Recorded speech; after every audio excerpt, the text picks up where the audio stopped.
So we've got Fiverr, Upwork, Mandy Network, Voicescom, but which platform should South African voice artists or freelance voice artists be using?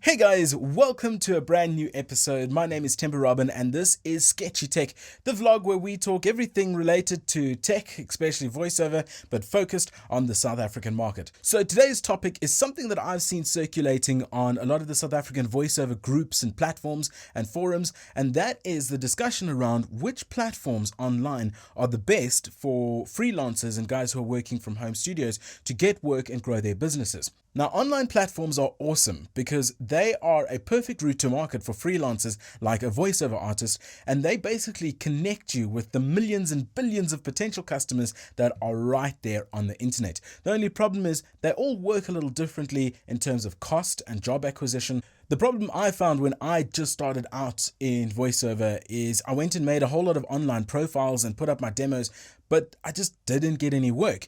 And from a troubleshooting point of view, I didn't know where the problem was, if it was me, if it was my demos, or if I just wasn't suited to the platform. There's no true reflection of these platforms from a South African's point of view, and that's what we're hoping to take a look at and discuss today. So a quick side note before we get into the fun stuff, and this came up in a discussion I had on my podcast. If you would like to check out my podcast, I'll put a link to it below, but I chatted to a freelance writer, Lauren Melnick, and we were discussing how people become quite reliant on these online platforms. Listen, don't get me wrong, these are a great place to find work, but the important thing, if you really want to grow a business as a freelancer, is to make direct connections in the real world, if I can call it that. You don't want to be reliant on these platforms as your only source of business because they can push up their prices and become too expensive for you, and then bang, you can't work. They could disappear. The internet could go down. I don't know. If you do a job, you try and get these people off the platforms. Listen, it's not exactly ethical, I guess, and it's very hard to do, but keep striving to build real world client bases. The other thing is getting paid through these systems can be quite rigmarole, and it's a percentage every time it changes hands. So your client pays you, the platform takes money, the platform then pays you to your PayPal, who's also going to take money, who's going to pay FNB, who's also going to take money. And that's maybe a downside to these online platforms from a South African point of view. But let's actually take a look at what's going on the internet. So first up, we have Fiverr. Some of you guys might know, some of you might not. Services start from a Fiverr and upwards kind of thing, and that's why it's called Fiverr.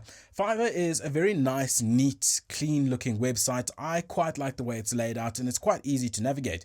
It's free for you to set up a gig. That's what they call it. So you set up a gig. As you can see, I've set mine up, and you can add in all sorts of multimedia. I've added some pictures, some video from my Sketchy Tech series, as well as my voiceover samples for people to have a little listen. And you can put in your rates and everything like that. And then your gig is created. You put it out into the world. The cool thing about the gig is you just pop it out there, and basically that's the bait. The bait is out there. Now you've got to wait for clients to come in and they will start jumping in no time. The other cool thing is, and this isn't available on all platforms because most platforms are one or the other, you can actually also go browse jobs, potential jobs that clients have put out there. You can go and look for work, and you can go put in offers on jobs that are open.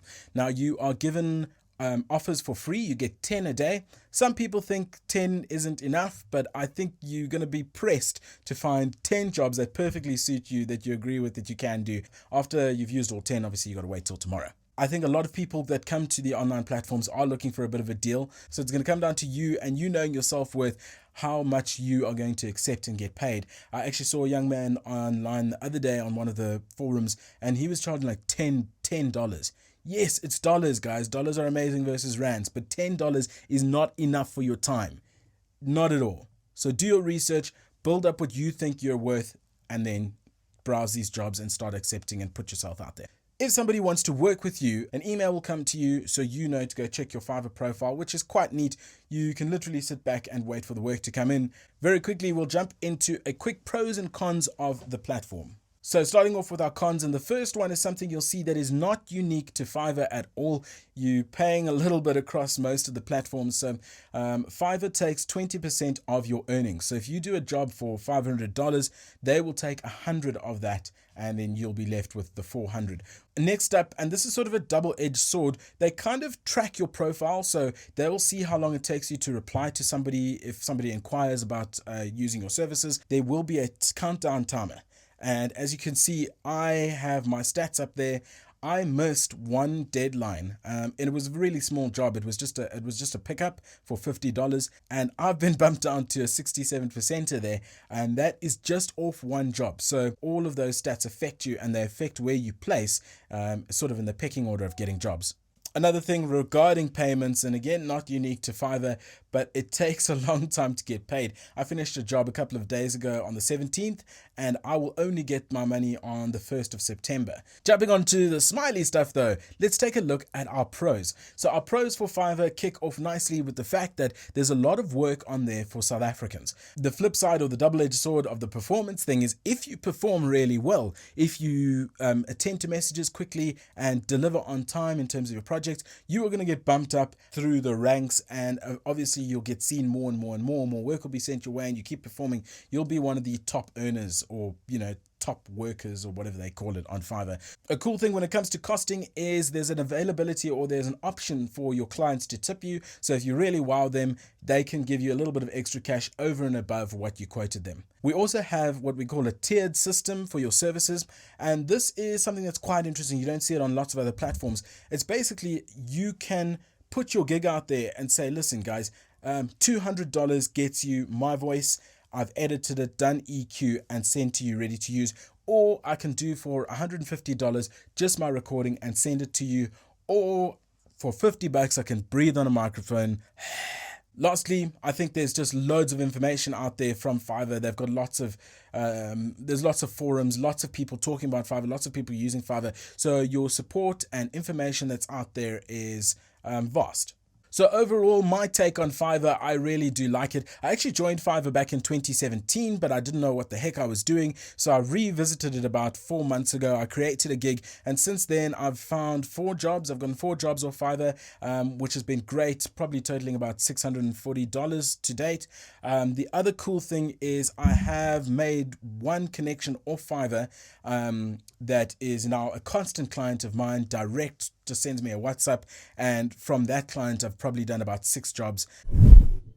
Next up, we're going to talk about Upwork. Now, Upwork is probably the one that I've heard people asking about the most. So on Upwork, there is a free profile that you can make. So you just upload your picture, your information, what services you offer, as well as your demos or samples. So on Upwork, you can create an online profile for free, which is quite handy. You upload your picture, your samples, what services you offer, etc., etc. And then you're allowed to start browsing jobs. Now, there's a sort of like a job board that you can just scroll through tons and tons of jobs. If you see a job that you like, you click apply, and it will ask you for a certain number of their currency, which is called connects, in order to apply for that job. So you get 10 free connects every month on the normal profile. And then if you want more than that, then you have to bump up to Freelancer Plus, I think it's called, and that would cost you $14.99, that's USD, but you get 80 connects on top of the 10 connects that you get. You can buy connects for 15 USD cents, if that makes sense, like American cents. Most jobs use between 2 and 4 connects. Looking at the pros and cons on Upwork, we're going to start with the cons. Very simply, we've got that 20% charge again, which is a little bit sucky. At least you haven't paid anything upfront. The next thing, and this is just in my personal opinion, I find the website a little bit clunky and hard to use. It gets a little bit confusing, and that's probably one of the contributing factors as to why I don't do well on Upwork and don't spend a lot of time on it.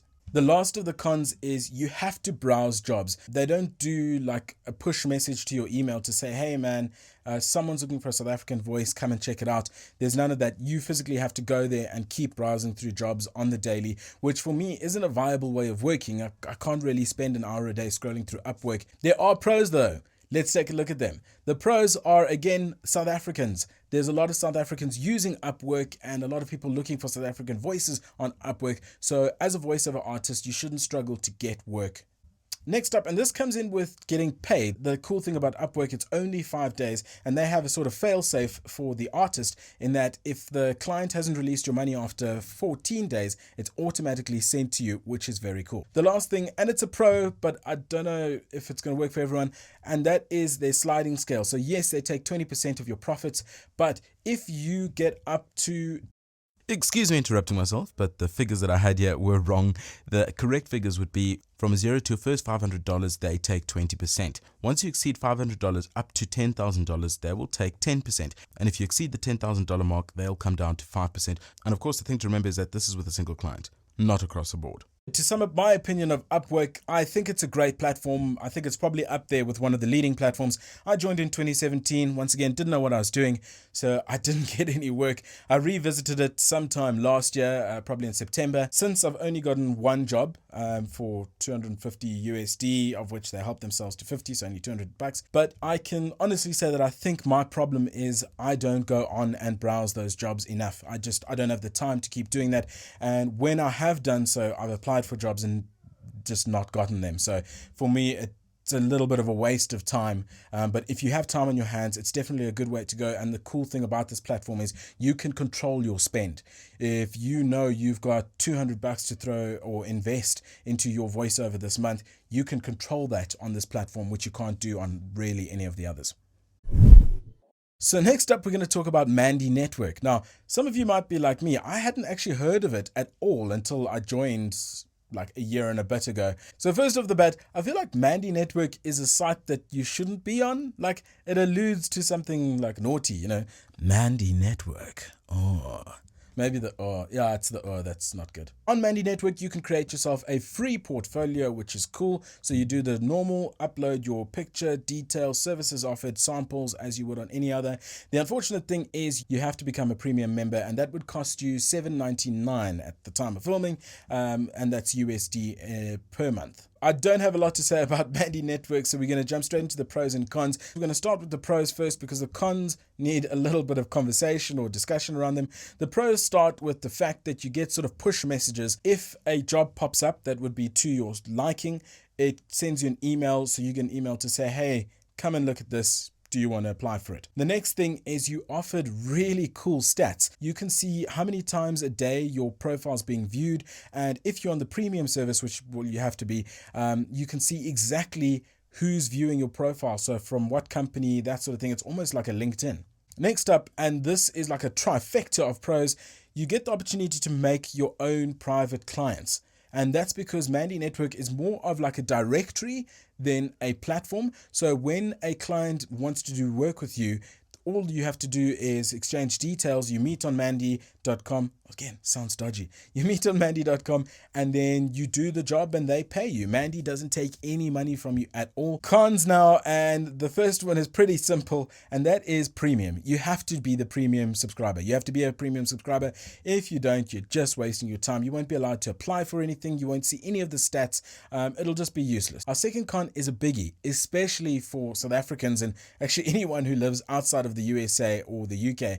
And that's because this platform, from what I've researched and what I understand in the conversations I've been part of, it's actually directed at people who live in the UK and USA only. If you live outside of those geographical areas, you actually don't get any work pushed to you. Even if you are like a born and bred like British citizen, like, good day sir, going to the Wilburys for a spot of tea and cake, and you find yourself living in Johannesburg for say, or New Zealand or somewhere odd, they will not send work your way, even though you are perfectly British or perfectly American. If we take a look at the job section where jobs are supposed to pop up, you can actually see that all of these are for Europe. And the crazy thing about it is these jobs have been here for months. If I refresh this page, if you come and look at this page in a month's time, all these jobs are still going to be here.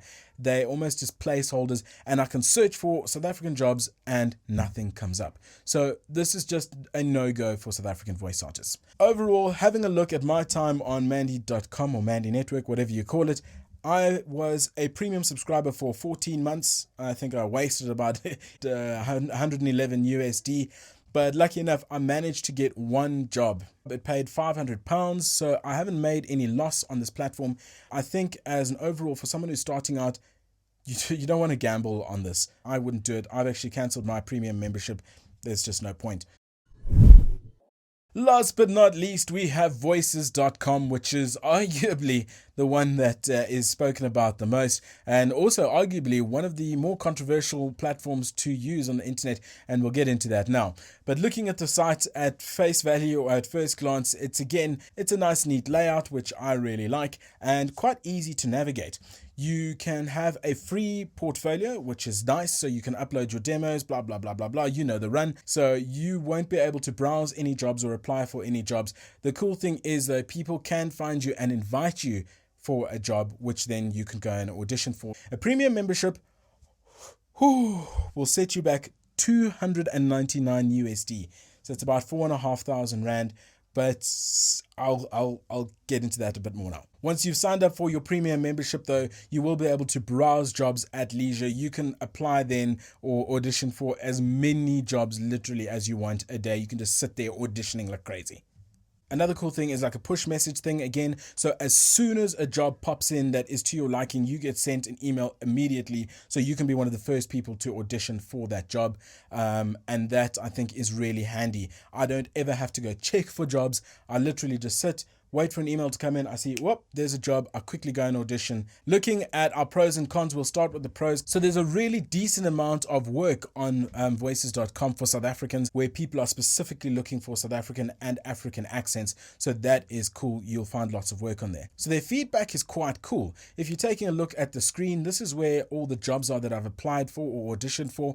And you can see on the left-hand side, there's a whole lot of icons. So the first one, the headphones, tells you that the clients listened to your audition, and the little thumbs up there on the side means you've been shortlisted for a job, which is really nice information to have, because like I said, with Upwork and those sort of platforms, I've applied a million times and I don't even know if these people ever got my audition. When it comes to remuneration, I think the jobs are quite fair. You don't often see jobs for less than $100 on Voices. Looking at the cons, and these are colossal. Like, you're going to want to call the police after you've heard this. We spoke about the 299 USD just to be a premium member. You can't break that up over months. That is all they'll accept. The next thing is they also then help themselves to 20% of your earnings, which I think is really cheeky when you've paid for a whole year. Over and above this crookery, there's been lots of reports of people seeing the same job on two different platforms for different prices, and Voices.com always being the lower of the two. And basically that's created a bit of a shady opinion that when a client goes to Voices.com, say their budget is $350 for a voiceover, Voices.com then charges them 10% to post an ad, which they'll then post at 250 USD. So I log on, I see, oh, here's a job for 250 USD, but that's the entire budget, including the platform fee. So then I have to go in at $200 to make room for the 20% that's going to Voices.com. Little do I know that the full actual rate is $350. So we complete the job. Voices.com makes an extra $150 on top of the 10% that they made off the client, which is pretty shady if that's true. The last thing, if you think things couldn't get any more shady, is a lot of the jobs, like I mentioned, that there's great feedback. So you can see when your audition's been listened to, if they liked it or not. You can see a lot of the time when jobs are closed, as you can see over here. But the crazy thing is there are sometimes jobs, and it happens a lot of the time, that jobs are just left pending for months and months. So if you take a look at, these are jobs that I've auditioned for. Going back to even last year, there's still jobs there that are just pending. So they never tell you, hey, the client didn't continue with the project, or they found an artist somewhere else. They just leave it. The shady element in this whole thing is, if you're looking at all of the jobs, it's all jobs that are $500 plus. You know, here's $1,000, $2,000. All of the big jobs never ever get completed. And the thought behind this is that people wonder if they're not just uploading these jobs and then, just using them as bait to make you feel good, to make you feel like there's potential that one of these days you're going to get a full $1,000 job. This is not once-off opinions. This isn't just my opinions. If you go and look on the internet, there's a lot of people who are hating on Voices.com. But let me show you why I get on with the site. Overall, over all these platforms, in the last 3 years, I've done really well on Voices.com. So having a look, I've been sent a total of 327 auditions, of which I've responded 237 times, and this has resulted in 36 jobs. It doesn't sound like a hell of a lot when you look at it like that. And 237 auditions and only 36 jobs. It's dismal, but looking at it, it's resulted in 11,000 USD. The cool thing, like I say, is that I'm not wasting time going and look through potential jobs. The only time I spend is when I know there's a good shot that I'm going to get it. So another big thing with Voices.com, they only release cash on Fridays. So if you do a job, say between the 15th and the 11th of February, for instance, you'll only get your cash released on the 18th. That's a long time to wait, especially if you do the job on the 5th and you got to wait till the 18th. That's a long time. And then you've still got to pull the cash through the whole loop system to get it into your South African account. Another big thing that really peeves me off about Voices.com is the fact that, remember earlier I mentioned that there's a 14-day limit on Upwork. If the client hasn't released your funds, it's automatically released. Not on Voices.com. They'll just kick back and wait for the client to release your funds, which sucks. I've personally had experiences where I've waited like 2 months. I don't know where the client went. They just disappeared and like surfaced 2 months later and they're like, oh, hey, here's your money. This platform is expensive and it's pretty much a rip-off most of the time, but all I can say is my experience on the platform has been good. This is the platform I've made the most amount of money on, and that's just my personal experience. I'd love to know what your guys' opinions are if you using some of these platforms, what your experience has been like, because I think the more we share information, the better equipped we are to grow our individual businesses and, hey, elevate an entire industry together. So with that said, ladies and gentlemen, I hope you found this video useful. If you know any freelancers, voiceover or general freelancers that you think could get some good information out of this, please share this with them. And of course, like our Sketchy Tech page. On that note, before I ramble on for another half hour, thank you for joining me. This is Sketchy Tech. My name is Temba Robin, and it has been a pleasure voicing with you.